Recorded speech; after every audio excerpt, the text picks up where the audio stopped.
This is also what infuriates Washington, Mr. Ahmed. Or no? Are you asking me? Yes, Tanveer Ahmed, yes. Yeah. Well, you know, I just said that the economic cooperation between India and Afghanistan, Pakistan has no worries at all. In fact, Pakistan is in a very secure position. I mean, I can tell you, officially there are only two designated points for Pakistan-Afghanistan trade, Chaman and Torkham. Now, I've lived in Afghanistan for 4 years, I've worked there. I can tell you today, there are scores of points across which trade flows, and the estimates of the trade range from $3 billion to $6 billion. I don't know what the correct figure is because it's impossible to ascertain it, such is the nature of that trade. But everything that is available in Pakistan is also available in Kabul. Yes. So there are no worries on that score. Okay. My only worry, I don't represent the government. My only worry is that another outside power like India, I mean, I remember just one thing in his book, defining India's strategic borders, northern border of Nepal, the other Central Asian border of Afghanistan. If you look at these areas, if you look at these countries and territories as your zone of influence, then there would be resistance, there would be countervailing forces within those states and from outside those states. So I'm not sure if India rushing into this kind of strategic embrace where security concerns are impinged upon is a wise thing to do at this point of time. Yes. We have two major events ahead of us. There is going to be a meeting in Istanbul. There is going to be a meeting in Bonn. And perhaps India should really wait and see. And in the meanwhile, I certainly would support Pakistan talking to India about Afghanistan and exploring the possibility of a consensual joint approach to Afghanistan. Afghanistan is Pakistan's historic neighbor. Afghanistan is India's historic neighbor. This is a reality that nothing can take away. So maybe we should really forget about this. A joint approach. A joint approach suggested. To build confidence. A joint approach suggested by the former Pakistan Foreign Secretary, Mr. Hilali. Welcome back. Maruf is responding, and then I'm coming to you, Mr. Hilali. Yes, Maruf.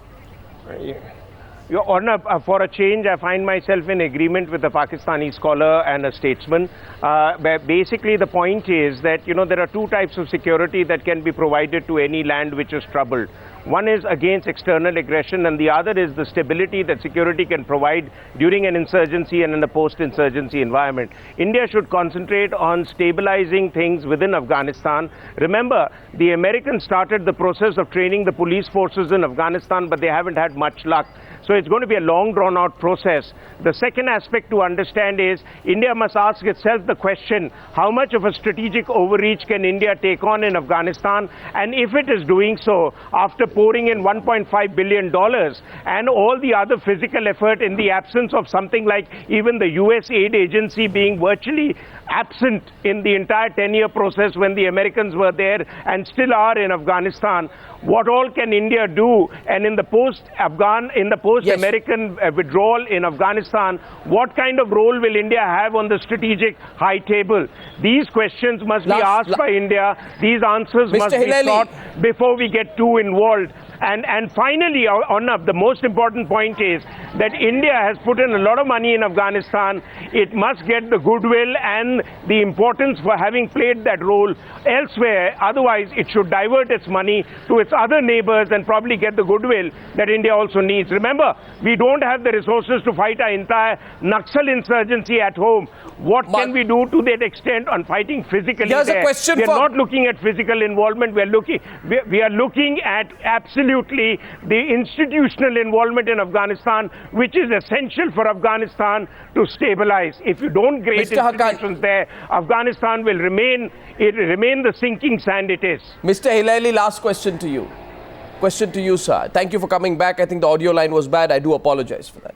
Question is, Mr. Hilali, let's look at a futuristic situation. Isolate the ISI. Tell the ISI to lay off Afghanistan. Demolish the last remnants of the strong relationship between the ISI and the Haqqani network. Work together with India in improving the security climate in Afghanistan. What's wrong with that strategy, Mr. Hilali? That may be the best way forward for Pakistan. Well, it's so ridiculous. I mean, it is so completely out of kilter that I don't know where to begin. First of all, let me say that the Americans should really now, as they say, look inside and ask themselves that at one stage, Mr. Karzai is reportedly asked, Karzai asked Haqqani to become the Prime Minister of Afghanistan. Haqqani said no, because you want to separate me from the Taliban. Then the two Americans have just recently said publicly for the first time that they have been talking with the Haqqanis, trying to bring them around.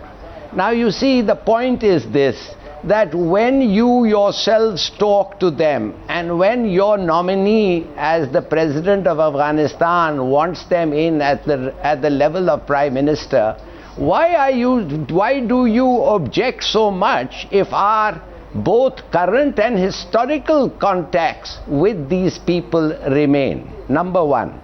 Secondly, you know, everything now is the Haqqani group. Yes, every action. I just heard Mr. Pathasati say that the Indian construction workers were attacked by the Haqqani group.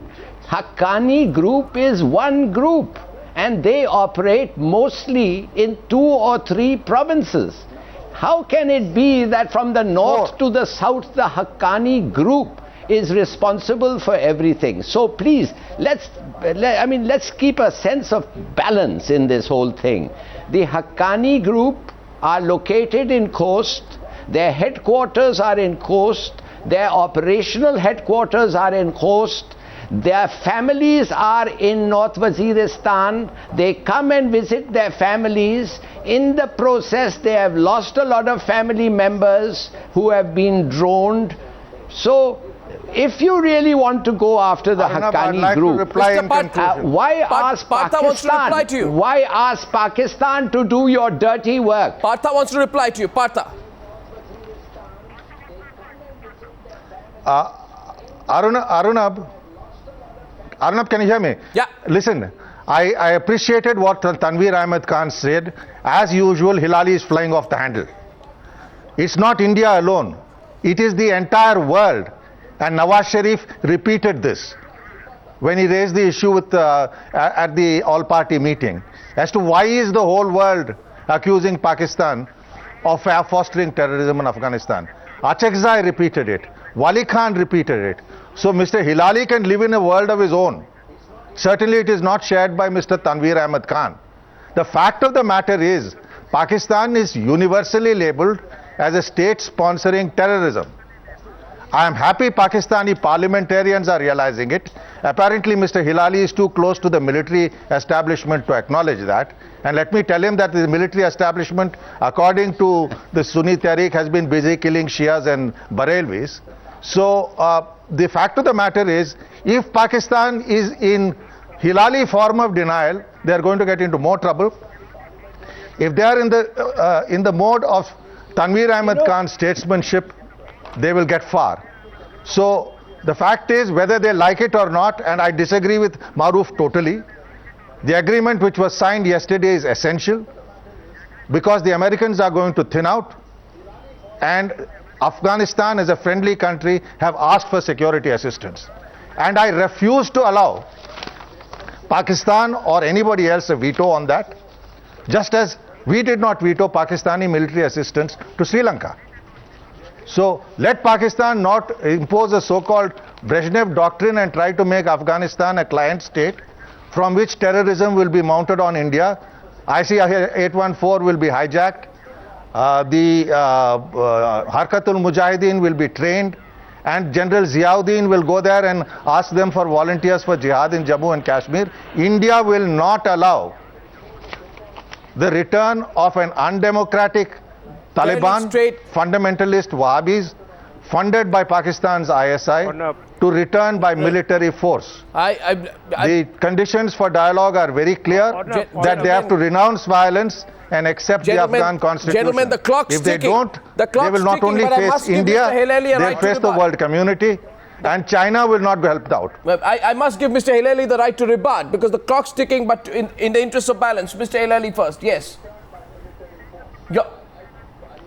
I think Mr. Patrasati is addressing himself because he is so far removed from reality. The fact of the matter is that all states are concerned about their security and maximize whatever power is available to defend themselves. The fact that he says the words India will not allow, and then in the same breath says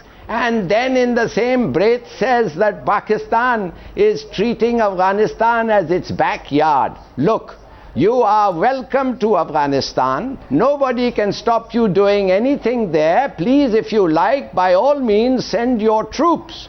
What the Russians failed, where the Americans failed, you are welcome to try and succeed. The fact of the matter is, we will take whatever steps we feel are right to protect ourselves. No, if you're not that, well, I'm glad you're not that dumb. But the fact of the matter remains that you should know that the real problem in South Asia is India, Pakistan. Please address that, fix that, concentrate on that. What's the point of going around trying to outflank? The real problem in South Asia is not India, Pakistan. It is Pakistan, Afghanistan. You are trying to make Afghanistan a client state. It is the relationship between Pakistan and India which forms the root cause of a lot of problems in South Asia. Address the root cause and you will find other things will fall in line. If you threaten Pakistan, if you make Pakistan, as you say, nervous, if you make Pakistan feel insecure, naturally you should expect them to take steps which will lessen. Why the insecurity? One word from Maruf. Very briefly, Maruf. I have only 20 seconds. Maruf, 20 seconds before I wrap up. Yes, Maruf. Very briefly. Very quickly, Mr. Hilali always goes back to the root cause, that is Kashmir. But believe me, that requires a separate debate. The pointed issue is, I think India needs to ask itself some serious questions. And I differ with Mr. Parthasarathi on this, that what kind of strategic overreach we can indulge in. And even if we do that as part of America's bidding, what kind of guarantees are there for India on the high table? On that note, unless we get that, I don't suggest we get involved. On that note, with deference to the clock, we are on the high table. We'll be in Bonn. We'll be in Bonn, says Mr. Parthasarathi. Mr. Hilali, thank you for joining us. I know it's a terrible audio line, but thank you for participating in this debate tonight. Thank you very much indeed to all my guests on the News Hour. It's a pleasure and a privilege bringing the News Hour to you every night. Same time tomorrow. Till then, good night and goodbye.